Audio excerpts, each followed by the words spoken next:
ഹരി ഓം. എല്ലാവർക്കും നമസ്കാരം. ഗീതാജ്ഞാന യജ്ഞത്തിലേക്ക് ഏവരെയും സഹർഷം സ്വാഗതം ചെയ്യുന്നു. 13-ാം അധ്യായത്തിൻ്റെ ഉപസംഹാര ഭാഗമാണ്.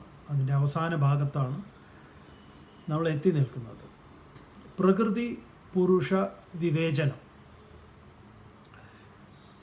പ്രകൃതി പുരുഷ വിവേചനത്തിൻ്റെ ഭഗവാൻ പറഞ്ഞു, ഈ പ്രകൃതിയും പുരുഷനും ഇത് രണ്ടും ചേർന്നിട്ടാണ് പ്രപഞ്ചത്തിലെ സർവചരാചരങ്ങളും ഉണ്ടാകുന്നത്. ഈ പുരുഷൻ എന്ന് പറയുന്നത് പലപ്പോഴും നമ്മൾ ഓർമ്മിപ്പിക്കുന്നു, അതൊരു ലിംഗവാചിയായ പ്രയോഗമല്ല, പൂർണ്ണത്വാദ് എന്നർത്ഥത്തിലാണ് നമ്മൾ പറയുന്ന പുരുഷൻ ഓപ്പോസിറ്റ് സ്ത്രീ, അതല്ല. ഏതായാലും ഇതിൽ പുരുഷൻ പ്രകൃതി എന്ന് പറയുന്നിടത്താണ് ശിവൻ ശക്തി എന്ന് പറയുന്നത്. അതുകൊണ്ടാണ് സൗന്ദര്യലഹരിയിൽ ശിവശക്തിയാ യുക്തോയം ന പ്രഭവിതും എന്ന് പറയുന്നത്. ശിവന് ഒപ്പം ശക്തി ഇല്ല എങ്കിൽ, ഇത് രണ്ടും ഒരുമിച്ചില്ല എങ്കിൽ യാതൊന്നും സംഭവിക്കുന്നില്ല എന്ന് പറഞ്ഞുകൊണ്ട് സൗന്ദര്യലഹരി ആചാര്യസ്വാമികളുടെ സൗന്ദര്യലഹരി ആരംഭിക്കുന്നത്.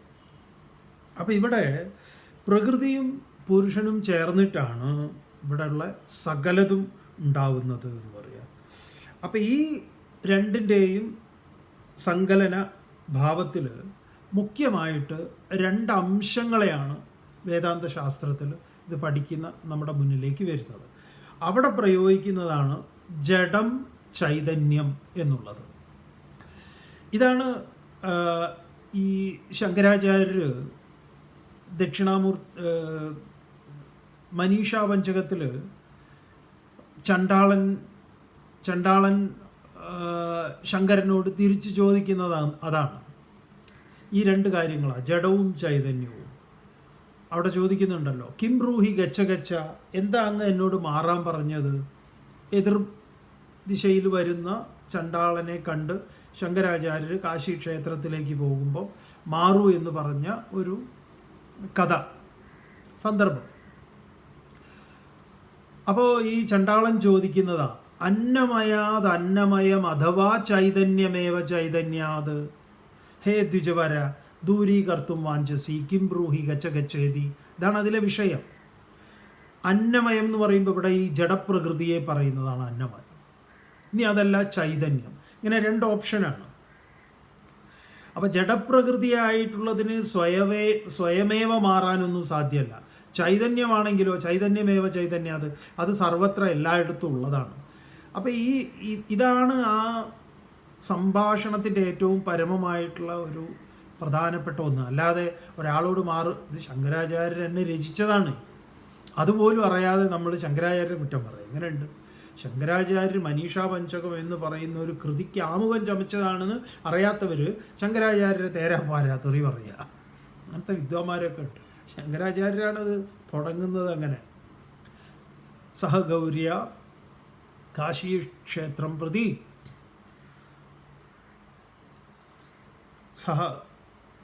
ശിഷ്യന്മാരോടൊപ്പം കാശി ക്ഷേത്രത്തിലേക്ക് പോകുന്ന സമയത്ത് അന്ത്യവേഷധരം ദൃഷ്ട്വ ഗച്ഛ ഗച്ഛ ഇതി അബ്രവീത്. ഒരു എന്താ പറയുക, ശരിയായ വേഷമൊന്നും ധരിക്കാത്തതായിട്ടുള്ള ഒരു പ്രാകൃതനെ പോലുള്ളവരിനെ കണ്ടിട്ട് ഗച്ഛ ഗച്ഛ ഇതി അബ്രവീത്. അപ്പം അയാൾ കിം ബ്രൂഹി ഗച്ഛ ഗച്ഛ ഇതി അന്നമയാത് അന്നമയം അഥവാ ചൈതന്യമേവ ചൈതന്യാത് ഹേ ദ്വിജവര ദൂരീകർത്തും വാഞ്ചസി കിം ബ്രൂഹി ഗച്ഛ ഗച്ഛ ഇതി. ഇത് ശങ്കരാചാര്യ കൃതിക്ക് ആമുഖം പറയുന്നതാണ്, അല്ല ഇതൊരുണ്ടായ സംഭവമല്ല. ഇനിയാണെങ്കിൽ തന്നെ എന്നിട്ട് ആ ചണ്ടാളനെ പിടിച്ചിട്ട് എന്താ പറയുക, ശിവനാക്കിക്കൊണ്ട് ഇത്തരം വേണ്ടാധീനങ്ങൾ ഇവിടെ നിലനിർത്താനും ബാക്കിയുള്ള എന്താ പറയുക ജാതിക്കോമരങ്ങൾ ശ്രമിക്കുകയും ചെയ്തു. അത് അതിൻ്റെ വേറൊരു ഏറ്റവും വലിയ കോമഡി. ഇത് പറയുമ്പോൾ നമുക്ക് ഓർമ്മ വരുന്നത്, ഇപ്പോൾ ഒരു പുതുതായിട്ടൊരു പുസ്തകം പ്രൊഫസർ ശശിഭൂഷൺ സാറിൻ്റെ ഒരു മായുന്ന ശംഖമുദ്ര എന്ന് പറയുന്ന തിരുവിതാംകൂറിനെ സംബന്ധിക്കുന്ന ഒരു പുതിയ പുസ്തകം വന്നിട്ടുണ്ട്. അപ്പോൾ അതിങ്ങനെ വായിച്ചുകൊണ്ടിരിക്കുമ്പോൾ അതിൽ ഒരു രസകരമായിട്ടുള്ള ഒരു ഇത് വന്നത് അയ്യങ്കാളി. അപ്പോൾ അയ്യങ്കാളി എങ്ങനെയാണ് അയ്യങ്കാളി ആവുന്നത്, അങ്ങനെയുള്ള കാര്യങ്ങളെല്ലാം പറയുന്നുണ്ട് വളരെ മനോഹരമായിട്ട്. ഈ വെറുതെ തള്ളുന്ന ഒരു പുസ്തകമല്ല, എല്ലാം ഡോക്യുമെൻ്റ് ചെയ്ത കാര്യങ്ങളാണ്. ചരിത്രം, അദ്ദേഹം ചരിത്രകാരനാണല്ലോ. അപ്പോൾ അതിഗംഭീര മാതൃഭൂമിയ പുറത്തിറക്കിയിട്ടുള്ള പുസ്തകം. അപ്പോൾ ഇങ്ങനെ നമ്മൾ വായിക്കാൻ തുടങ്ങിയിട്ടുള്ളൂ. ഇന്നലെയാണ് നമുക്ക് ഷാജിയുടെ അടുത്ത് നിന്ന് അത് കിട്ടിയത്. ഇന്നലെ ഞങ്ങൾ ഷാജിയുടെ വീട്ടിൽ പോയി. അതൊക്കെ കഴിഞ്ഞ് വരുമ്പോഴാണ് ആ പുസ്തകത്തെക്കുറിച്ച് പറയുന്നതും നമ്മുടെ കയ്യിലേക്ക് പുസ്തകം കിട്ടുന്നതും. അപ്പോൾ വായിച്ച് വളരെ രസകരമായിട്ടുള്ളൊരു അനുഭവം അതിലെന്താ പറയണമെന്ന് പറഞ്ഞാൽ, ഈ അയ്യങ്കാളി ഈ തൻ്റെ സമുദായത്തിൽപ്പെട്ട ആളുകൾ അനുഭവിക്കുന്ന കഷ്ടതയ്ക്ക് എതിരായിട്ട് അദ്ദേഹത്തിന് പലതും ചെയ്യണമെന്നൊക്കെ ഉണ്ട്. പക്ഷെ അദ്ദേഹത്തിൻ്റെ തന്നെ കുടുംബത്തിലുള്ള അദ്ദേഹത്തിൻ്റെ വളരെ അമ്മാവനെ പോലുള്ള ചില ആൾക്കാരൊക്കെ ക്രിസ്തുമതം സ്വീകരിച്ചിട്ടുണ്ട്. ഈ സാൽവേഷൻ ആർമിക്കാർ അവിടെ ഈ ക്രിസ്തു കൊണ്ടുപിടിച്ച് മതം മാറ്റുന്ന പരിപാടികളൊക്കെ ഉള്ളതാണ്. അതൊക്കെ ചരിത്രമാണ്, ചരിത്രം പറയുന്നത്, അല്ലാതെ ഒരു മതത്തെയും ഇതാക്കാൻ വേണ്ടി പറയുന്നതല്ല. അപ്പോൾ മൂപ്പരുടെ തന്നെ ഒരു തോമസ് അങ്ങനെ എന്തോ പേരുള്ള ഒരു മാമൻ പറയുന്നതാണ്, നീ ഒരു കാര്യം ചെയ്യൂ, കാളിമുത്തു എന്നാണ് മൂപ്പര്. ഈ പ്രജാസഭയുടെ അംഗമാകുന്ന സമയത്താണ് അയ്യൻ മകൻ കാളി, പിന്നെ അയ്യൻ കാളിയൊക്കെ ആവുന്നത്. അപ്പോൾ ഇദ്ദേഹത്തിനെ ഇങ്ങനെ നിർബന്ധിക്കും, ഇതൊക്കെയാണ്. പക്ഷെ മൂപ്പരുടെ കുറേ ചോദ്യങ്ങൾക്ക് അദ്ദേഹത്തിന് ഉത്തരവൊന്നും ഉണ്ടായിരുന്നില്ല. എൻ്റെ സമുദായത്തിൻ്റെ കഷ്ടതയ്ക്ക് എങ്ങനെയാണ് അതിന് പരിഹാരമാവുക, അങ്ങനെയല്ലല്ലോ വേണ്ടതെന്നൊക്കെ പറഞ്ഞിട്ട് അദ്ദേഹം അതിനു വേണ്ടി പ്രയത്നിക്കുന്നുണ്ട്. അപ്പോൾ അക്കാലത്ത് വളരെ സജീവമായി പ്രവർത്തിച്ചിരുന്ന ഒരാളായിരുന്നു. അദ്ദേഹത്തിൻ്റെ നിർദ്ദേശപ്രകാരം തന്നെയാണ് സദാനന്ദ സ്വാമികളെ കാണുന്നത്. ഈ സദാനന്ദ സ്വാമി വലിയ നമ്മുടെ ഈ കിടങ്ങൂർ, പത്തനാപുരം ആ ഭാഗത്ത് കേരളത്തിലെ ആദ്യത്തെ ആശ്രമമാണ് അത്. വളരെ ഇതായിട്ടുള്ളത്, ഇപ്പോൾ ഒരു അന്യാധീനപ്പെട്ട ഒരവസ്ഥയിലാണത്. അവിടെ എന്തൊക്കെയോ അടുത്ത കാലത്ത് നിങ്ങൾ പത്രത്തിലൊക്കെ ടി വിയിലൊക്കെ കണ്ടിട്ടുണ്ടാവും. അവിടുത്തെ ഒരു സ്വാമിയെ ആളുകളൊക്കെ മർദ്ദിക്കുക, അങ്ങനെ എന്തൊക്കെയോ ഉണ്ടായിട്ടുള്ള ഒരു പാവം സ്വാമിയരാ, എന്തൊക്കെയോ ചില രാഷ്ട്രീയ ഇടപെടലുകളൊക്കെ.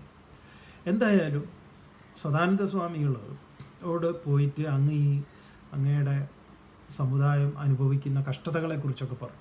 അപ്പോൾ മൂപ്പരാണ് ആദ്യത്തെ ഈ വില്ലുവണ്ടി ഇതൊക്കെ സമരമൊക്കെ തുടങ്ങുന്നതിൻ്റെ ആ കാലത്താണ്. അപ്പോൾ ഒറ്റക്കാളയിൽ ഉള്ള വണ്ടി ഓടിച്ചു പോവുകയും അവിടെ പ്രശ്നങ്ങളൊക്കെ ഉണ്ടാവുകയും അതിനെ എതിരിടുകയും ഭടന്മാരെ സൃഷ്ടിച്ച് മൂപ്പരൊരു സുഭാഷ് ചന്ദ്രബോസിനെ പോലെ സ്വന്തം നിലയിൽ ഒരു അയ്യനെയൊക്കെ ഉണ്ടാക്കിയ ആളാണ് അയ്യങ്കാളി.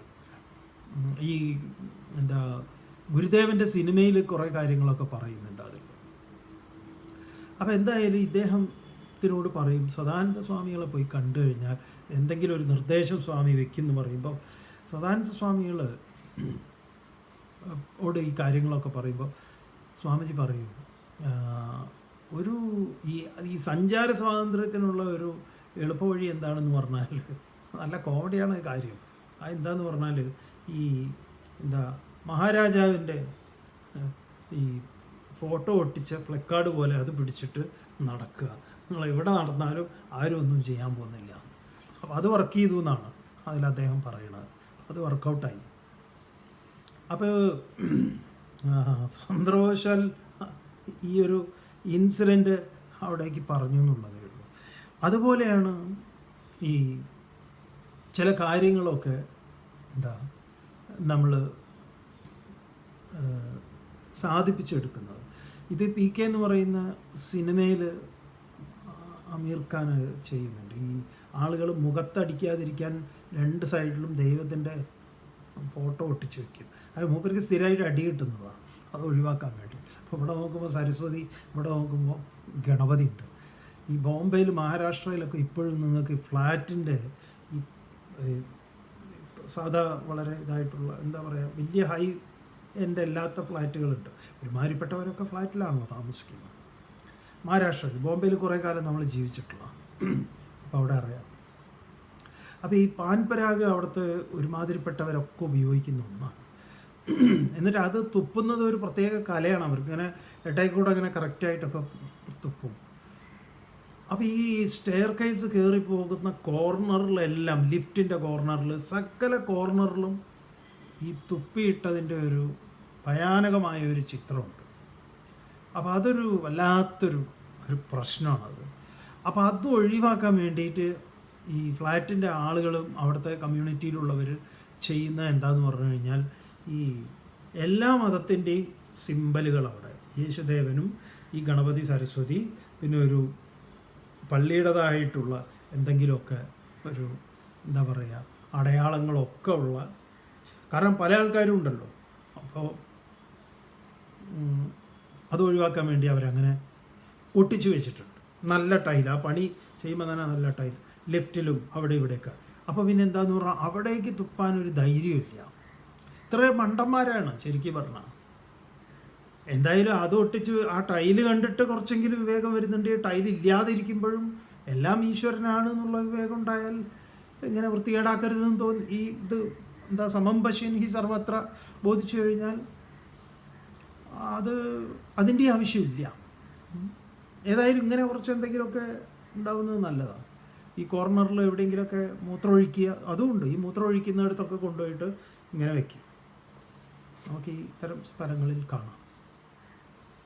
അപ്പോൾ അതുപോലെയാണ് ഇദ്ദേഹം സദാനന്ദ സ്വാമികൾ പണ്ട് പറഞ്ഞു കൊടുത്തത്. അത് വർക്കായിട്ടുണ്ട് എന്ന് പറയാം. എന്തായാലും നമുക്ക് ഇവിടേക്ക് വരുമ്പം സമം പശ്യൻ ഹി സർവത്ര സമവസ്ഥിതമീശ്വരം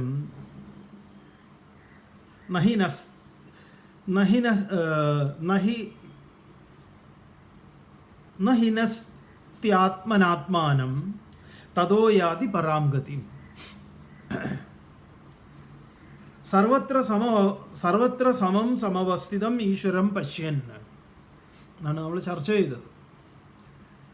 അതെങ്ങനെയാണ് നമുക്ക് കാണാൻ സാധിക്കുന്നത്? നമ്മുടെ കാഴ്ചയിൽ ഇതെല്ലാം തന്നെ ആ ഒന്നിൻ്റെ ഭൂതിയാണ്. അതാണ് ഇവിടെ നേരത്തെ പറഞ്ഞ പ്രകൃതിയും ജഡപ്രകൃതിയും ചൈതന്യപ്രകൃതിയും. അവിടെയാണ് നമ്മൾ ശങ്കരാചാര്യരുടെ ഈ മനീഷ പഞ്ചകത്തെ പറഞ്ഞത്. അപ്പോൾ ചണ്ടാളൻ ചോദിക്കുന്നത്, അപ്പോഴാണ് നമ്മൾ ഈ അയ്യങ്കാളിയുടെ കാര്യം പറഞ്ഞത്. ചണ്ടാളൻ ചോദിക്കുന്നത്, ഞാൻ ചൈതന്യം എങ്ങനെയാണ്, ചൈതന്യത്തിനോടാണോ മാറാൻ പറയുന്നത്, ജഡത്തിനോടാണോ മാറാൻ പറയുന്നത്? ജഡത്തിനാണെങ്കിൽ അങ്ങനെ സ്വയമേവ മാറാൻ പറ്റില്ലല്ലോ, ചൈതന്യം സർവത്ര ഉള്ളതാണല്ലോ. അപ്പോൾ ഈ ജഡം ചൈതന്യം, അപ്പോൾ ഇവിടെ എന്താണ്, ഈ ജഡം പ്രകൃതിയുടെ അംശമാണ്. അതിനെന്തുണ്ട്? നാശമുണ്ട്. ഇതിൽ അവിനാശിയായിട്ട് നാശമില്ലാത്തത് ഏതാണ് എന്ന് ചോദിച്ചു കഴിഞ്ഞാൽ അതാണ് പുരുഷാംശം എന്ന് പറയുന്നതാണ് ആത്മാ, അവിനാശി എന്ന് പറയുന്നത്. അതിനെന്തില്ല? നാശമില്ല. അപ്പം ഇതാണ് നമ്മളിതിൽ പ്രധാനമായിട്ടും മനസ്സിലാക്കി, ഇതുവരെ ഉള്ള ശ്ലോകങ്ങളിൽ നിന്ന് മനസ്സിലാക്കി വെക്കേണ്ടത്, നമുക്ക് ബോധിക്കേണ്ടത്. അതിനാണ് ഈ ഉദാഹരണങ്ങളൊക്കെ പറഞ്ഞത്. എന്നിട്ട് ഇവിടെ പറഞ്ഞു, സമം പശ്യൻ ഹി സർവത്ര സമവസ്ഥിതം ഈശ്വരം. ആരാണ് സർവത്ര എല്ലായിടത്തും ഇതിനെ തന്നെ കാണുന്നത്?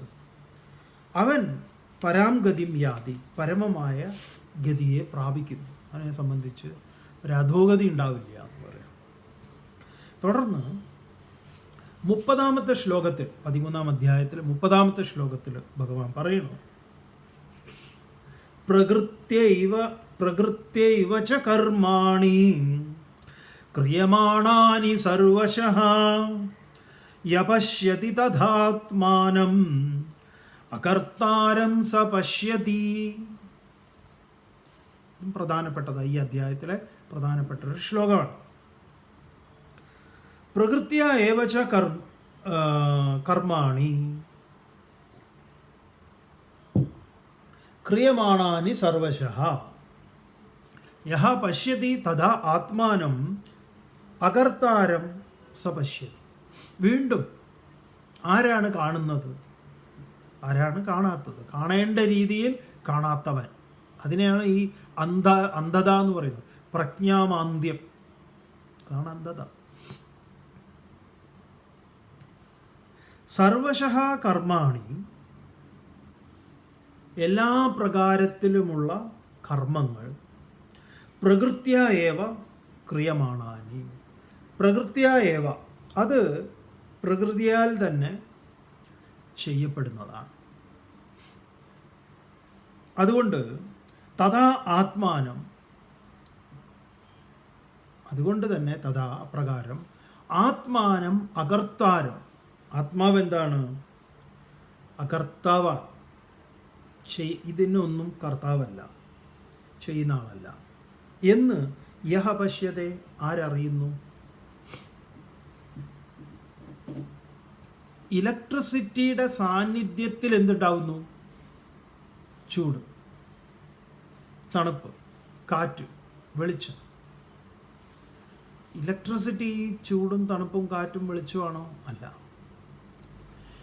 ഇനി ഈ ചൂടിൻ്റെയും കാറ്റിൻ്റെയും തണുപ്പിൻ്റെയും ഒക്കെ കർത്തൃത്വം ശരിക്കും ആർക്കുള്ളതാണെന്ന് ചോദിച്ചു കഴിഞ്ഞാൽ ആ ഉപാധിക്കുള്ളതാണ്. ഇലക്ട്രിസിറ്റി പ്രത്യേകിച്ചൊന്നും ചെയ്യുന്നില്ല, അതിലൂടെ കടന്നു പോകുന്നു എന്നുള്ളത്. മൂപ്പരകർത്താവാണ് ശരിക്കും. അതുകൊണ്ടാണ് ഇലക്ട്രിസിറ്റിയുടെ സാന്നിധ്യത്തിലും ചിലപ്പോൾ എന്താണ് സാധനം വർക്ക് ചെയ്യാത്തത്. അപ്പം അങ്ങനെ ആരാണ് അതിനെ കാണുന്നത്? ക്രിയമാണാനി തഥാ ആത്മാനം അകർത്താരം ച യപശ്യതേ, അങ്ങനെ ആര് കാണുന്നു? ഒന്നും ചെയ്യാത്തവനായിട്ട് യാതൊരുത്തൻ ആത്മാവിനെ അറിയുന്നു. സഹ, അവൻ പശ്യതി. എന്തു പശ്യതി? പരമാർത്ഥം പശ്യതി. സത്യസന്ധമായിട്ടുള്ളത് എന്ത് എന്നവൻ അറിയുന്നു. അതാണ് സാക്ഷിയായിട്ട് ചെയ്യുന്നവനാണ്. നൈവ കുറുവന് നൈവ കാരയൻ, ഞാൻ ചെയ്യുന്നുമില്ല ചെയ്യിക്കുന്നുമില്ല എന്ന് ഭഗവാൻ മുമ്പ് പറഞ്ഞത്. അകർത്താവും കർത്താവും.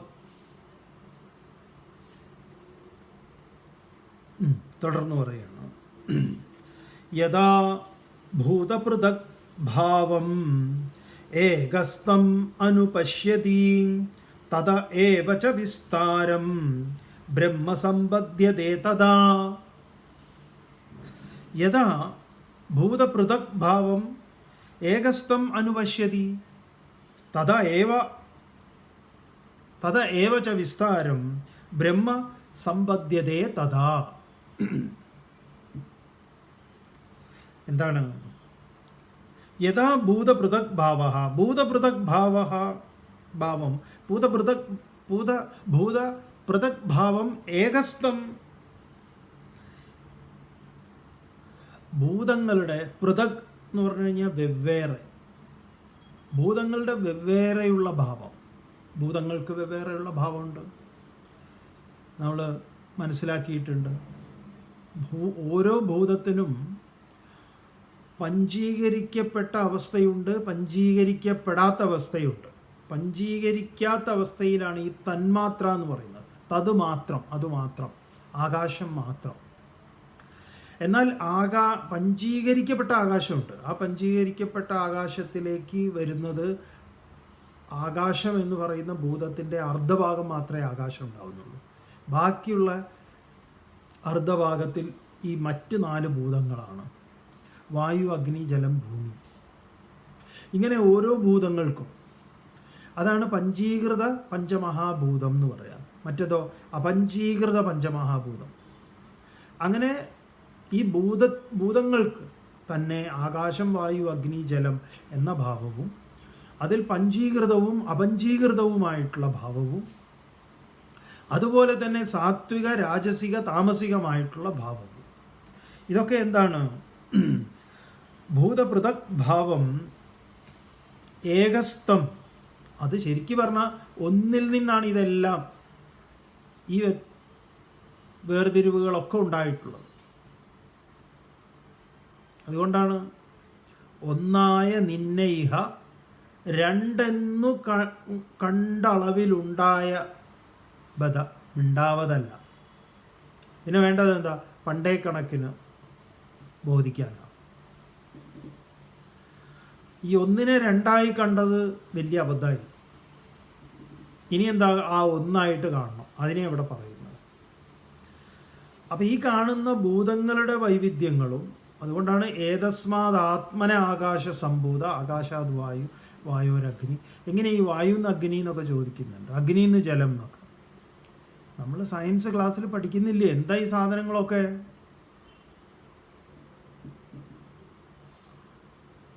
ജലം എന്ന് പറഞ്ഞാൽ എന്താ? H2O. ഈ ഓ ഇല്ലാതെ വായുവിന് എന്ത് നിലനിൽപ്പാണുള്ളത്? അഗ്നിക്ക് അല്ല, വായുവിനല്ല, അഗ്നിക്ക്. അപ്പം അഗ്നിയിൽ നിന്നാണ്, ജലത്തിൽ നിന്നാണ് ഭൂമി. ഇങ്ങനെ നമ്മൾ ഈ ഇന്നതിൽ എന്ന് പറയുമ്പോൾ നമ്മളെ സംബന്ധിച്ച് ഇന്ദ്രിയങ്ങൾക്ക് വിഷയമായി ഭവിക്കുന്ന ഭൂതങ്ങളെക്കുറിച്ച് മാത്രമാണ് നമ്മുടെ ചിന്ത. മാത്രമല്ല, അതിനൊരു സൂക്ഷ്മഭാവമുണ്ട്. സൂക്ഷ്മഭാവത്തിൽ എന്താണത്? ജലം എന്ന് പറഞ്ഞാൽ ഹൈഡ്രജനും ഓക്സിജനും പ്രത്യേക രൂപത്തിൽ സമ്മേളിക്കുന്നതാണല്ലോ. രണ്ട് വാതകങ്ങളല്ലേ. ജലം അങ്ങനെയാണോ? ഒരു വാതകമായിട്ടാണോ നമ്മൾ പരിഗണിക്കുക? എന്നാൽ അതിനങ്ങനെ ഒരു അവസ്ഥയിലേക്ക് അതിനെ രൂപാന്തരപ്പെടുത്തിക്കൂടെ, വിഘടിപ്പിച്ചൂടെ? രണ്ടാക്കി തന്നെ തിളപ്പിച്ചാൽ മതി. ചായക്ക് വെള്ളം വെച്ചിട്ടേ ആരോടോ ഫോണിൽ സംസാരിച്ചിട്ട് ഇങ്ങനെ കുറേ കഴിഞ്ഞപ്പോൾ എന്തോ ഒരു മണം. ഇതാണ് ആ വെച്ച വെള്ളമൊക്കെ വറ്റിപ്പോയി. എവിടെ പോയി? പാത്രപ്പം നോക്കുമ്പോൾ ഏകദേശം നമ്മുടെ മുഖം പോലെ ഉണ്ട്. എവിടെ പോയി വെള്ളമൊക്കെ എന്ന് വെച്ച് കഴിഞ്ഞാൽ എവിടേക്ക് ഒഴുകിപ്പോയോ? ഇല്ല, ഒക്കെ പോയി. എങ്ങനെ പോയി? വെള്ളം ഇങ്ങനെ പോയത്.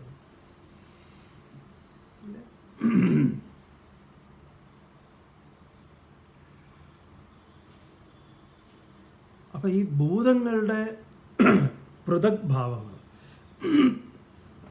ക്ഷമിക്കണം, ഭൂതങ്ങളുടെ ഉള്ള വെവ്വേറെ, ഈ വെള്ളത്തിൻ്റെ കാര്യം പറഞ്ഞാൽ വെള്ളത്തിന് തന്നെ ഒരു കുടിക്ക് കുറച്ച് വെള്ളം എന്ന വെള്ളത്തിൻ്റെ ഇച്ഛയാണ്. ഭൂതങ്ങളുടെ വെവ്വേറെയുള്ള ഭാവം ഏകസ്ഥം, ഒന്നിലിരിക്കുന്നതാണെന്ന്, തദഏവ വിസ്താരം, അതിൽ നിന്ന് തന്നെ വിസ്താരം, നാനാ രൂപങ്ങളിലേക്ക് വന്നിട്ടുള്ളതാണ്. അതുകൊണ്ടാണ് വേദത്തിൽ എന്തു പറഞ്ഞത്? ഏതസ്മാത് ആത്മന, അതിൽ നിന്ന്, ആകാശസംഭൂത, ആകാശം ഉണ്ടായി, സംഭവിച്ചു. ആകാശാത് വായു, വായുരഗ്നി, അഗ്നേരാപ, പൃഥിവി, പൃഥിവിയോരോഷധയ, ഔഷധീഭ്യോ അന്നം. അപ്പോൾ ഈ സൃഷ്ടിയെക്കുറിച്ച് പറയുമ്പോൾ, ഉണ്ടായതിൻ്റെ ചരിത്രം പറയുമ്പോൾ, ആദ്യം ഉണ്ടായതെന്ന് പറയുന്നത് സ്പേസാണ്, ആകാശമാണ്. പിന്നെ വായു, പിന്നെ ജലം, ഭൂമി. ഇതാണ് അതിൻ്റെ ക്രമം. അപ്പോൾ ഏതൊന്നിൽ നിന്നാണ് ഈ വിസ്താരങ്ങളെല്ലാം ആവിർഭൂതമായതെന്ന് ഈ വിസ്താരങ്ങളെ കണ്ടുകൊണ്ടിരിക്കെ തന്നെ അതിനെ കാണണം. ഇതാണ് ഈ നാനാത്വത്തിൽ ഏകത്വം.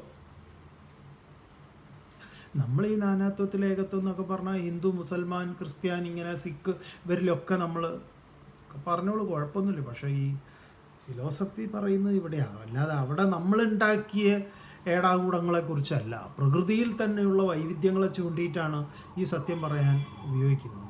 നമ്മൾ കുറേ ഏടാകൂടങ്ങളൊക്കെ ഉണ്ടാക്കി വെച്ചിട്ടുണ്ട്.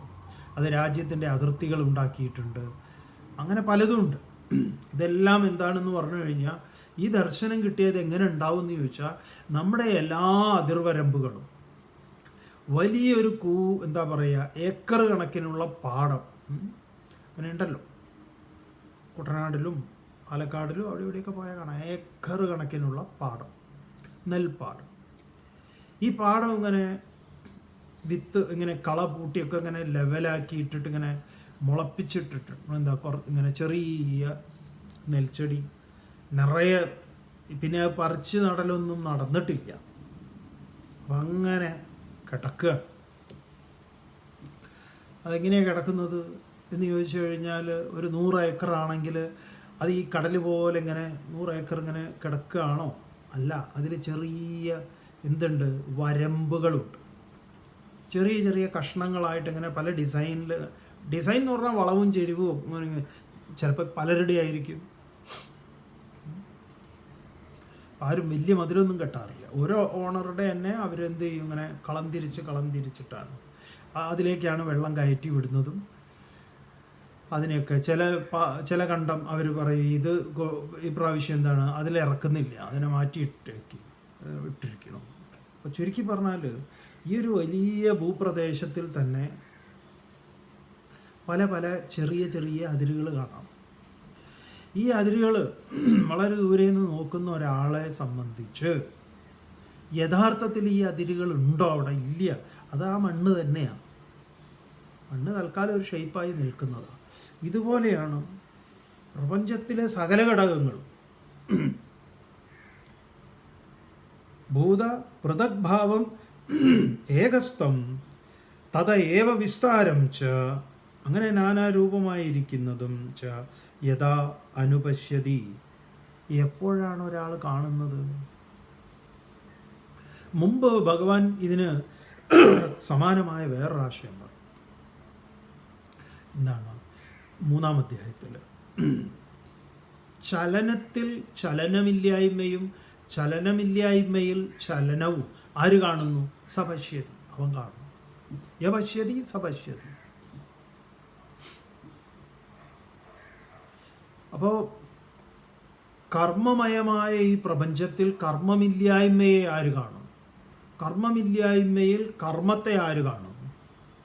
അപ്പോൾ ബ്രഹ്മത്തിൽ ചലനമില്ല.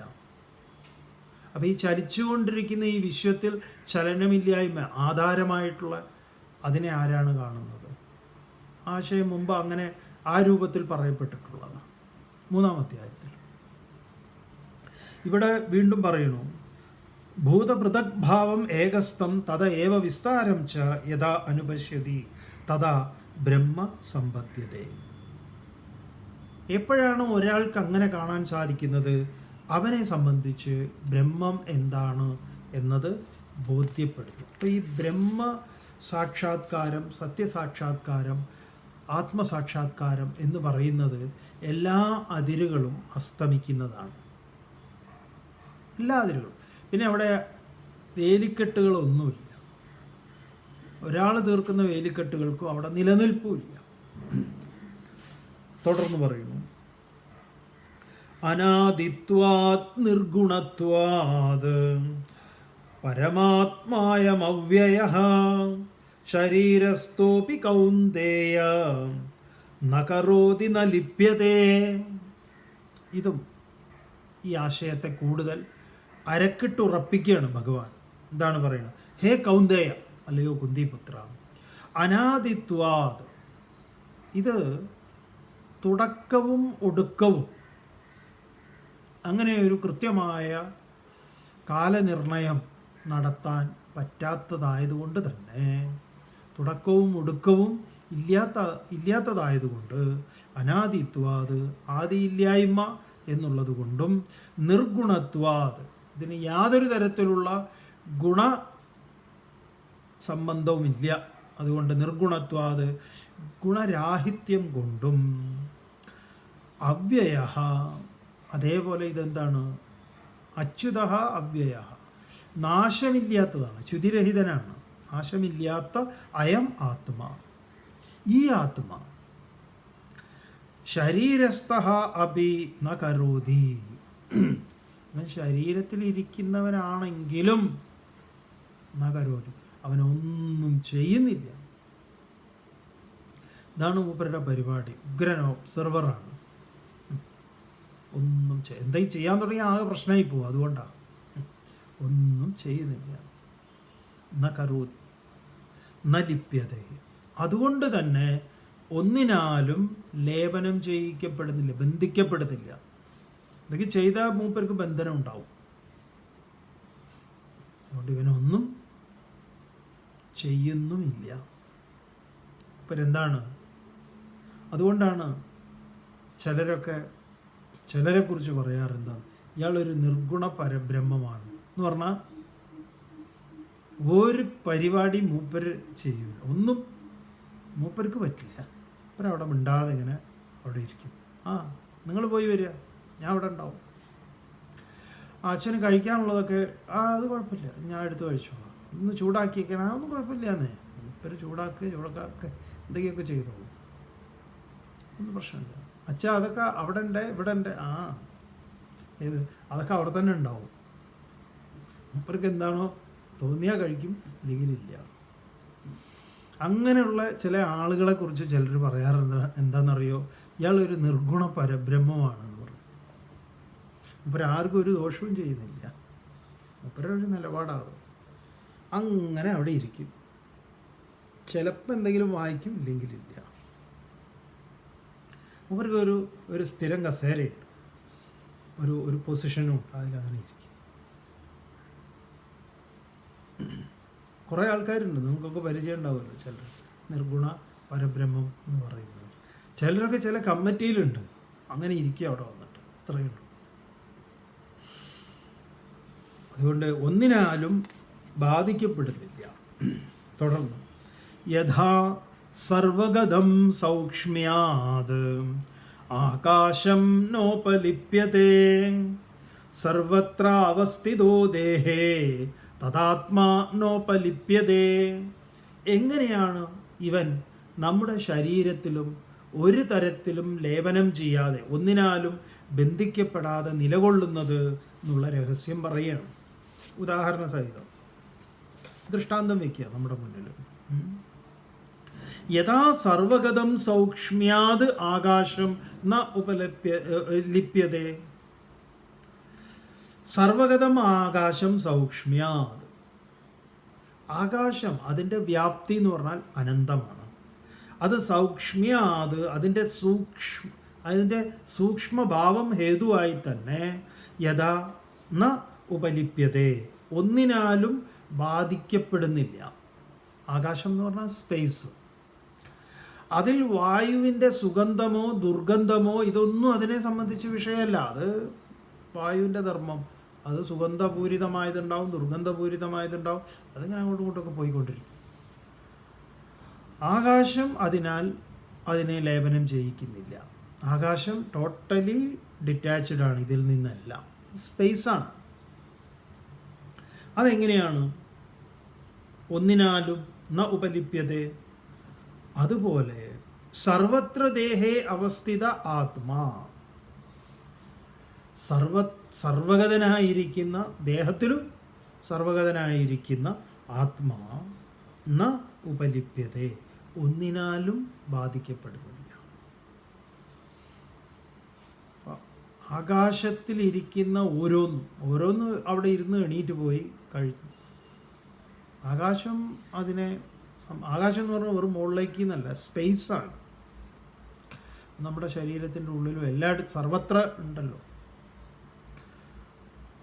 അപ്പം അതിനെ സംബന്ധിച്ച് ഇപ്പം ഇതിൻ്റെ അകത്തിരിക്കുന്ന സ്പേസിൽ നിങ്ങൾ എന്ത് വേണമെങ്കിലും ഒഴിക്കാം. ചായ ഒഴിച്ചു, അല്ലെങ്കിൽ വേറെ എന്തെങ്കിലും ഒഴിച്ചു, അത് കഴിഞ്ഞ് വീണ്ടും സ്പേസ് ഉണ്ടെങ്കിൽ അവിടെ നിങ്ങൾക്ക് എന്തും ഒഴിക്കാം. ഇത്രയേ ഉള്ളൂ. തുടർന്ന് യഥാ പ്രകാശയത്യേകഃ കൃഷ്ണം ലോകമിമം രവിഃ ക്ഷേത്രം ക്ഷേത്രീ തഥാ കൃഷ്ണം പ്രകാശയതി ഭാരത. ഭഗവാൻ ഈ അധ്യായത്തെ ഉപസംഹരിച്ചുകൊണ്ട് പറയുന്നു, ഹേ അർജുന, ഭാരത, ഏകഃ രവിഃ, ഒരു സൂര്യൻ ഒന്നേ ഉള്ളൂ, ഒരേ ഒരു സൂര്യൻ, ഏകനായ രവി, ഏകനായ സൂര്യൻ, ഇമം ലോകം കൃഷ്ണം യഥാ പ്രകാശയതി, ഈ ലോകത്തെ മുഴുവൻ പ്രകാശിപ്പിക്കുന്നത് എങ്ങനെയാണ്? യഥാ പ്രകാശയതി, ഇപ്രകാരം പ്രകാശിപ്പിക്കുന്നു. തഥാ, അതുപോലെ ക്ഷേത്രീ, ഇവിടെ ക്ഷേത്രീ എന്ന് പറഞ്ഞാൽ ആത്മാവ്, കൃഷ്ണം ക്ഷേത്രം, സകല ക്ഷേത്രങ്ങളെയും സകല ശരീരത്തെയും പ്രകാശിപ്പിക്കുന്നു. അത് ഉറുമ്പല്ല, അതിനേക്കാൾ സൂക്ഷ്മമായിട്ടുള്ളത്, അതുമുതൽ ഏറ്റവും വലിയ ശരീരം, കരയിലെ വലിയ ശരീരം ആനയാണ്, കടലിൽ തിമിംഗലാണ്, എന്തൊക്കെയാണെങ്കിലും, ഇനി അതിൻ്റെ മുകളിൽ വേറെ എന്തെങ്കിലും ഉണ്ടെങ്കിൽ അതിനെയൊക്കെ പ്രകാശിപ്പിക്കുന്ന ആ തത്വം അതിതാണെന്ന് പറയും. സൂര്യൻ മുഴുവൻ ലോകത്തിനും പ്രകാശമായിരിക്കുന്നത് പോലെ ക്ഷേത്രീ ക്ഷേത്രത്തെ, സകല ക്ഷേത്രങ്ങളെയും പ്രകാശിപ്പിക്കുന്നു. എന്നിട്ട് ഭഗവാൻ ഇവിടെ ഈ അധ്യായം ഉപസംഹരിക്കും 35-ാമത്തെ ശ്ലോകം കൊണ്ട്. ക്ഷേത്രജ്ഞയോരേവം അന്തരം ജ്ഞാനചക്ഷുഷാ ഭൂത പ്രകൃതിമോക്ഷം ച യേ വിദുർ യാന്തി തേ പരം. വളരെ നല്ലൊരു കലാശക്കൊട്ടാണ് ഭഗവാൻ ഇവിടെ നടത്തിയിട്ടുള്ളത്. ക്ഷേത്രക്ഷേത്രജ്ഞയോഹോ ഏവ അന്തരം ജ്ഞാനചക്ഷുഷ. ഏവം ക്ഷേത്രക്ഷേത്രജ്ഞയോഹോ അന്തരം. ഇപ്രകാരം ക്ഷേത്രത്തിൻ്റെയും ക്ഷേത്രജ്ഞൻ്റെയും അന്തരം, വ്യത്യാസം, ഭൂതപ്രകൃതി മോക്ഷം ച, ഭൂതങ്ങളുടെ പ്രകൃതിയിൽ നിന്നുള്ള ഇതിൻ്റെ മോക്ഷത്തെയും, ജ്ഞാനചക്ഷുഷ, ജ്ഞാനചക്ഷുഷ, അറിവിൻ്റെ നേത്രം കൊണ്ട്. അതാണ് വളരെ പ്രധാനപ്പെട്ടത്. ഇതിൽ അടിവരയിടേണ്ട വരി അതാണ്. ജ്ഞാനചക്ഷുഷ, ജ്ഞാനാഗ്നി, ജ്ഞാനാഗ്നിനാണ്. അപ്പം അറിവാകുന്ന നേത്രം കൊണ്ട് യേ വിദുഹു, ആര് അറിയും. അതാണ് ഈ സഞ്ജയന് കിട്ടിയിട്ടുള്ള നേത്രം എന്ന് പറയുന്നത്. അതാണ്. ആരാണ് അത് അറിയുന്നത്? തേ പരം യാന്തി, അവർ മോക്ഷത്തെ, പരം എന്ന് പറഞ്ഞാൽ മോക്ഷത്തെ, സ്വാതന്ത്ര്യത്തെ പ്രാപിക്കുന്നു. ഓം തത്സദിതി ശ്രീമദ് ഭഗവത്ഗീതാസുപനിഷത്സു ബ്രഹ്മവിദ്യായാം യോഗശാസ്ത്രേ ശ്രീകൃഷ്ണാർജുന സംവാദേ ക്ഷേത്രജ്ഞ വിഭാഗയോഗോ നാമ